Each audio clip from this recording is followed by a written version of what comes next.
안녕하세요. 지적 즐거움이 가득한 시간, 이지펜 인문교양 한 스푼의 진아입니다. 19세기 후반 서양 열강의 압력은 거셌고 동아시아는 거대한 변화의 소용돌이에 휩싸입니다.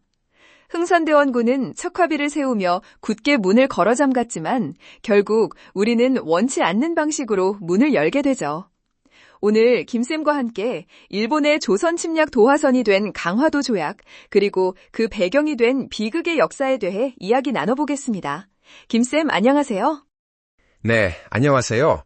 복잡한 국제 정세 속에서 조선이 어떤 선택의 기로에 놓였는지 오늘 그 이야기를 자세히 들여다보겠습니다. 먼저 당시 최강 대국이었던 중국, 청나라의 상황부터 짚어봐야 할 것 같아요.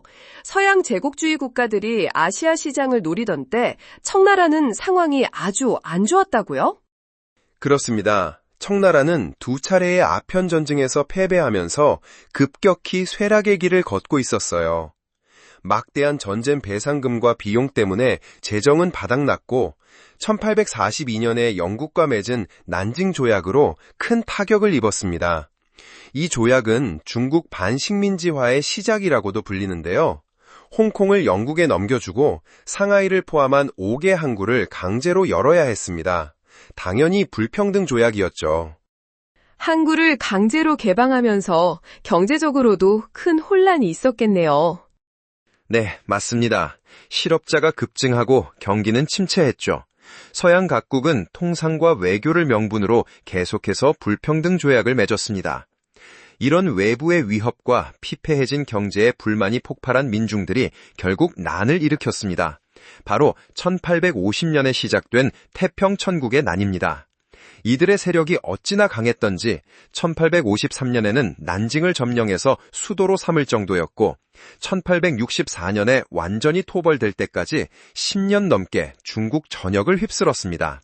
그야말로 밖으로는 외세의 침략, 안으로는 내란이 겹친 외환내우의 형국이었죠. 나라가 안팎으로 시끄러우니 이 위기를 극복하려는 움직임도 있었을 것 같은데요. 물론입니다.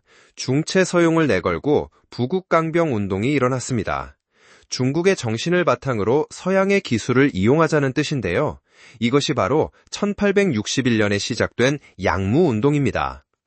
서양식 학교를 세워 외국어 교육으로 통역사를 키우고 우수 학생을 유학 보내기도 했어요. 해운업을 육성하고 전신망과 철도를 놓는 등 다방면에 힘을 쏟았지만 가장 중점을 둔 분야는 역시 무기였습니다. 서양의 기술을 받아들여 국방력을 키우려 했군요. 성과는 어땠나요? 서양식 대포는 물론이고 당시 일본도 갖추지 못한 군함까지 보유할 정도였습니다. 하지만 1883년 청불전쟁과 1894년 청일전쟁에서 패배하면서 개혁 의지가 꺾였고 결국 양무운동은 막을 내립니다. 가장 큰 문제는 전제군주제라는 핵심적인 내용은 그대로 둔 채 겉모습만 바꾸려 한 무늬만 개혁이었다는 점입니다. 이것이 양무운동의 근본적인 한계였죠. 중국이 힘겨운 시간을 보내는 동안 이웃나라 일본은 정반대의 길을 걷고 있었죠. 네, 일본도 처음에는 미국과 맺은 미일 수호 통상 조약 같은 불평등 조약 때문에 청나라처럼 불만에 휩싸였습니다. 관세 없이 서양 상품이 쏟아져 들어오니 자국 산업은 침체하고 치외법권 때문에 일본 땅에서 죄를 지은 외국인을 처벌할 수도 없었죠. 당시 일본은 막부 시대였는데요. 막부 시대라면 도쿠가와 이에야수가 1603년부터 에도, 지금의 도쿄에 막부를 두고 전국의 다이묘, 즉 지역 영주들을 통해 통치하던 봉건제를 말하는 거죠? 정확합니다. 불평등 조약으로 피해를 입은 다이묘들의 불만이 커졌고 인플레이션의 곡식 가격까지 치솟았습니다. 살기 어려워진 서민들은 도시와 농촌 가릴 것 없이 폭동을 일으켰고 막부의 권위는 땅에 떨어졌죠. 막부도 서둘러 서양 문물을 받아들이고 프랑스의 도움으로 군대를 현대화하려 했지만 기득권 세력의 반대로 개혁은 지지부진했습니다. 바로 그 시점에서 일본 역사에 큰 전환점이 찾아오는군요. 그렇습니다. 1876년 고메이 천황의 뒤를 이은 메이지 덴노가 막부를 해체하고 군주가 법에 따라 제한된 권력으로 나라를 다스리는 입헌 군주제를 선언합니다. 세금 제도를 개혁해서 국가 재정을 안정시키고 그 돈으로 항만, 철도, 전신만 같은 사회 간접 자본을 구축했죠. 이것이 바로 메이지 유신의 시작입니다. 메이지 유신을 통해 일본은 사회 전 분야에 걸쳐 엄청난 개혁을 단행했죠?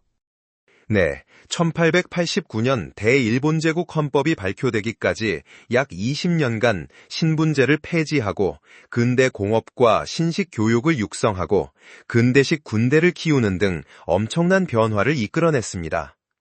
다만 헌법에 삼권 분립을 명시하긴 했지만 모든 군대의 지휘권을 천황에게 집중시켜 훗날 군국주의 시대로 가는 길을 열었다는 어두운 측면도 있습니다.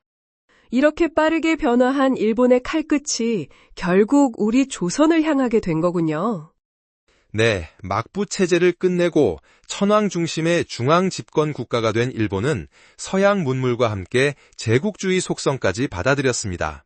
그들의 눈길은 자연스레 조선으로 향했죠. 조선을 개양시켜 무역 이익을 얻고 나아가 식민지로 삼으려는 속셈이었습니다. 하지만 당시 집권자였던 흥선대원군은 쇄국 정책을 굳건히 지키고 있었잖아요. 맞습니다. 대원군은 꿈쩍도 하지 않았죠. 그런데 1873년 고종이 직접 정치를 하는 친정체제가 들어서면서 분위기가 조금 바뀌는 듯 했습니다. 하지만 이번에는 조선 내 위정척사파의 반대가 극심했어요.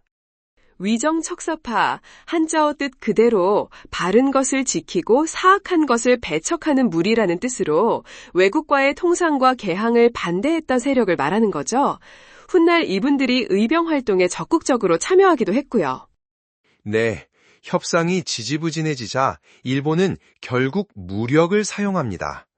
1875년 군함 우뇨호를 보내 강화도를 공격한 우뇨호 사건이 터진 겁니다.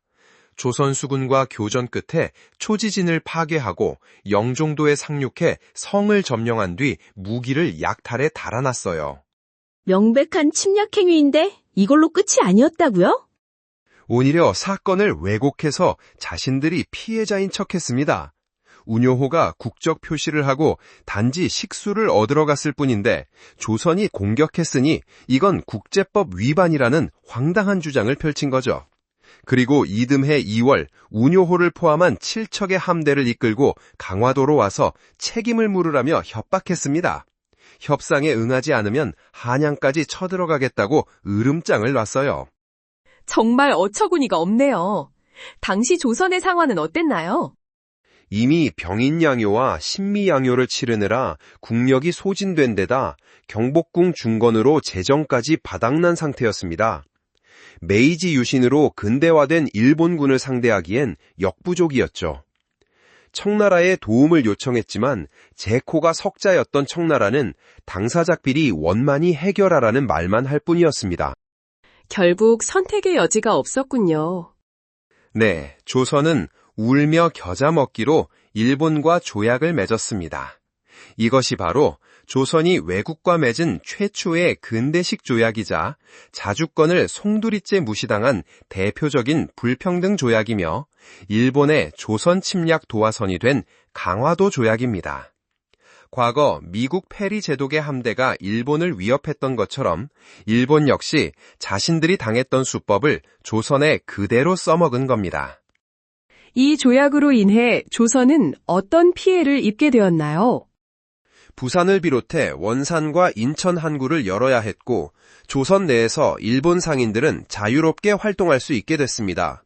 심지어 조선 땅에서 일본인이 범죄를 저질러도 일본법에 적용을 받는 치외법권이 인정됐고 일본은 조선 해안을 마음대로 측량할 수 있는 권리까지 얻었습니다. 한 번 문이 열리니 본물 터지듯 다른 나라들의 요구도 이어졌겠어요. 맞습니다. 이 사건을 계기로 1882년 이후 미국, 영국, 프랑스 등 서구 열강과도 줄줄이 수교 통상 조약을 맺게 되는데 말할 필요도 없이 모두 불평등 조약이었습니다. 굳게 닫혔던 조선의 문은 이렇게 허무하게 열렸습니다. 강화도 조약을 통해 조선이 국제사회의 일원이 되는 계기가 되었다는 평가도 있지만 그 이면에는 일본 제국주의의 첫걸음이라는 어두운 그림자가 있네요. 그렇습니다. 이 사건은 이후 벌어지는 이모군란, 갑신정변, 청일전쟁, 을미사변, 을사늑약을 거쳐 결국 조선의 망국과 식민지 시대를 여는 교두보가 되었습니다. 국제 정세의 흐름에 눈과 귀를 닫은 채 자신들의 이익만 챙기기에 급급했던 어리석은 위정자들이 자초한 우리 역사의 비극이 이렇게 시작된 것입니다. 개항 이후에 경제적으로도 큰 문제가 있었다고 들었어요. 특히 쌀 문제가 심각했다고요?